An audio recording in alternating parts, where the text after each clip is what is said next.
민법 전문 변호사 조영주입니다. 예, 금요일 날 어제 그 텍사스 연방 법원에서 판결이 하나 있었습니다. 이제 다카에 대한 판결인데요. 연방 법원에서 판결한 거기 때문에 판결이 나온 즉시 그 효력이 발생을 합니다. 그 내용은 기존의 다카에 가입하고 다카의 프로그램에 신청해서 다카 승인받고 이런 아이들, 이런 사람들은 관계가 없고, 새로운 다카는 신청의 불허, 받아들이지 말라는 판결이 있었습니다. 여기서 많은 분들이 이제 혼동할 수도 있고, 오늘도 전화도 몇 번 받았는데요.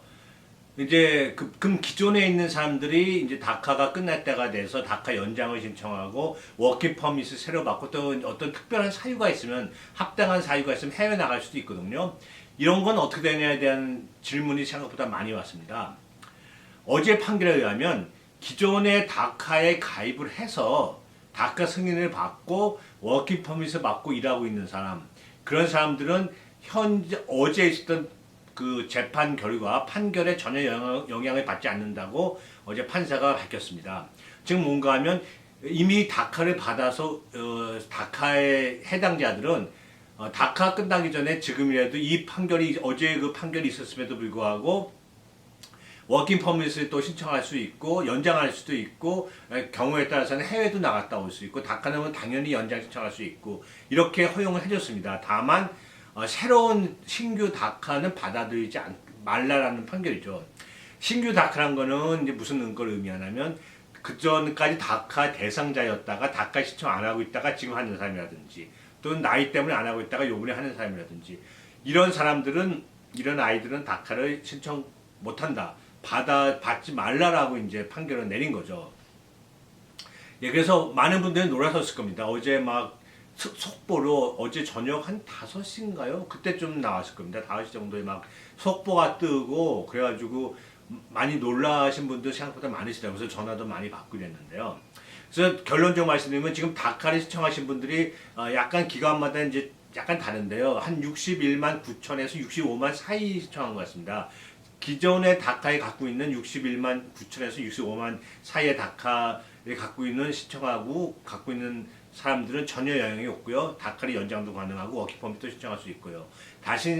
그렇지만 새롭게 신청한 사람은 받을 수가 없다는, 신청하지 말라는 그런 판결이었습니다. 이게 이제 보수적인 지역이 이제 텍사스 지역이 이루어졌는데요. 어제는 거기에 대해서 백악관이나 민주당에서 어떤 그런 반응이 나오지 않았습니다. 근데 오늘 당연히 이제 반응이 나왔죠.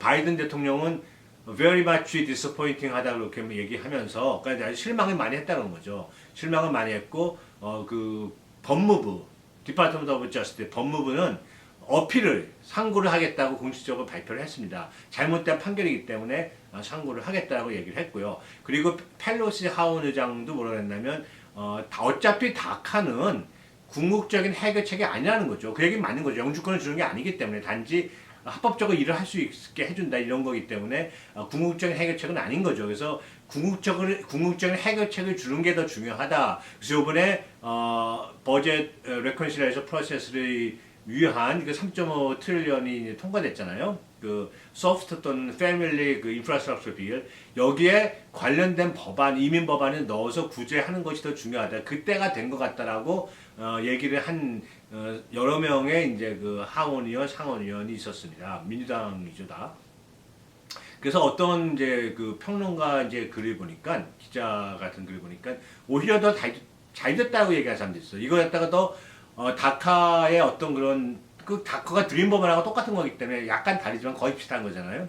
그래서 이번 기회에 아예 영주권을 주는 법안을 만들자라고 이제 얘기를 하면서 솔루션을 주는 게 중요하지, 다카를 계속 연장하는 거는 사실 물론 편하고 좋은 건 맞습니다만은 그 궁극적인 해결책이 아니다라는 거죠. 그래서 이제 그런 거를 요번 판결을 이제 지적하면서 아예 새로운 신문을 주자라고 이제 얘기를 하는 사람이 점점 늘어나고 있습니다. 그래서 지금 저번 3.5 트릴리언이 수요일 날 이제 결정을 했고, 계속 뉴스 업데이트 제가 계속 보고 있는데요.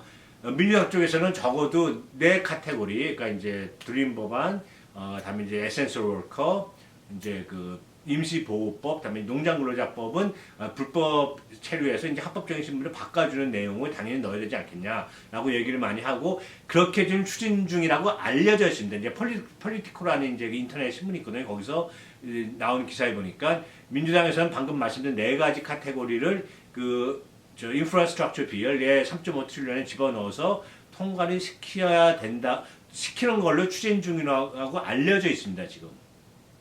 그 세부적으로 어떤 게 들어갈지 아직까지 확정된 건 아니고요. 그리고 이제 쭉 뉴스를 보면 요번 가을 정도에 통과시키는 걸 목표로 하고 있다고 얘기하더라고요. 그 가을이면 9월인지 10월인지 모르겠습니다만은 뭐 그 정도가 되지 않을까 싶어요. 오늘이 벌써 7월 중순이니까 가을이라 그래봐야 얼마 남지 않았습니다. 그래서 지금 이제 그 버젯 레컨실레이션의 핵심은 세넷 팔리멘터리안이 이민 법안을 불법 체제 구제안을 승인해줄 거냐 말 거냐, 이게 되게 중요한 겁니다. 왜냐하면 맹신 상원의원도 자신은 팀 플레이어다 해가지고 또 이민 법안이 들어가는 패밀리 인프라스트럭처 빌에 들어가는 것에 대해서 반대하지 않겠다고 얘기를 했거든요. 그리고 시네마 의원은 구체적으로 그렇게 반대한다고 얘기한 게 없습니다. 그 얘기는 지금 50명이 다 어느 정도는 뭐 100%라고 말씀 못 드립니다만 어느 정도는 다 합의를 본 것 같아요. 그래서 이제 결국 남은 거는 한 가지, 세넷 팔리멘터리안이 승인을 해줄 거냐 말 거냐가 이제 가장 관건인데, 2005년도에 이민법안이 버젯 레컨실리에이션 프로세스에 해당된다고 판결하기보다는 결정한 세넷 팔리멘터리안의 결정이 있기 때문에 아마 그걸로 이번에도 악유를 하지 않을까라고 저희는 예측을 합니다. 그래서 어쩌면 이 네 카테고리에 있는 범위는 약간 달라질 수가 있고 숫자는 달라질 수가 있지만 이 네 카테고리에 해당되시는 불법 체류자분들은 이번에 구제가 될 확률이 많이 높아졌다고, 뭐 100%라고 말씀 못 드리지만 많이 높아졌다고 지금 많이 이제 평가가 되고 있습니다.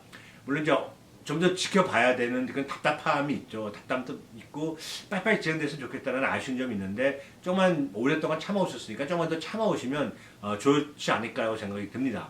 그래서 어제 있었던 그 다카의 어떤 그런 판결도 그냥 대법원 판결도 아니고 그냥 하심 법 1심 법원의 판결이기 때문에 어필도 가능하고요. 그리고 궁극적으로 만약 버젯 레컨실리에이션 프로세스 통해서 법안이 통과가 된다면 다카는 사실 유명무실하게 되는 거죠. 영주권을 신청하면 되는데 다카가 뭐 무슨 소용이 있겠습니까? 그래서 물론 뭐 있으면 좋지 나쁘진 않지만 없다고 해서 큰 해가 안 될 것 같아요. 그래서 오히려 이런 게 더 터져서 화제가 돼서 더 빨리빨리 진행시키는 게 더 좋지 않을까라는 생각을 해봅니다. 그래서 어제 신규 다카에 받지 말라는 판결 때문에 놀라신 분 너무 걱정하지 마시고요.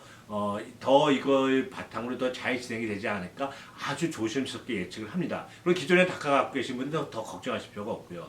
제가 계속 이 사안에 대해서 주시하면서 계속 정보를 계속 보고 있습니다. 새로운 뉴스가 또 올라오면 또 이 자리에 빌어서 말씀드리겠습니다. 시청해 주셔서 감사합니다. 안녕히 계십시오.